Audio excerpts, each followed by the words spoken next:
मोरारजीभाई देसाईंना दिलं आणि त्यानंतर जनता सरकारचं काम आपण सगळ्यांनी बघितलं. दुर्दैवाने कम्युनिस्ट पक्ष आणि काही पक्षांच्या त्या ठिकाणी विचारसरणीमुळे हा जनता पक्ष फुटला आणि पुन्हा एकदा इंदिराजींचं शासन आलं.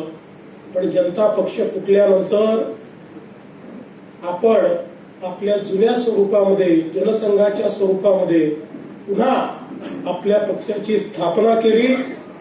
त्याचं नाव झालं भारतीय जनता पार्टी. आणि आजच्याच दिवशी 1980 साली आपले आदरणीय अटल बिहारी वाजपेयीजी यांच्या नेतृत्वामध्ये पुन्हा एकदा भारतीय जनता पक्षाने संकल्प घेतला आणि संकल्पित होऊन आपण त्या ठिकाणी राष्ट्र कार्याकरता पुढे निघालो.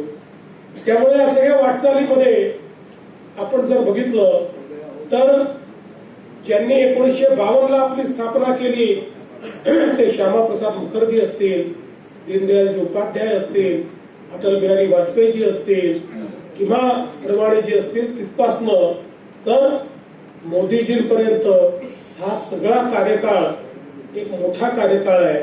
पण आजच्या स्वरूपामध्ये आपला पक्ष 45 वर्षाचा आज झालेला आहे. आणि अटलजी केवढे द्रष्टे होते की 1980 साली अटलजींनी सांगितलं होतं, मुंबईमध्ये आपल्या पक्षाचा जन्म हा मुंबईला झाला आणि मुंबईमध्ये अटलजींनी सांगितलं होतं की भारताच्या पश्चिमी किनाऱ्यावर उभं राहून सागराच्या साक्षीनं या ठिकाणी जो मावळता सूर्य आहे त्याच्या साक्षीनं मी सांगतो, अंधेरा छटेगा, सूरज निकलेगा और कमल खिलेगा. अशा प्रकारे अटलजींनी त्या काळामध्ये सांगितलं होतं की आपलं जे कमळ आहे ते फुलणार आहे.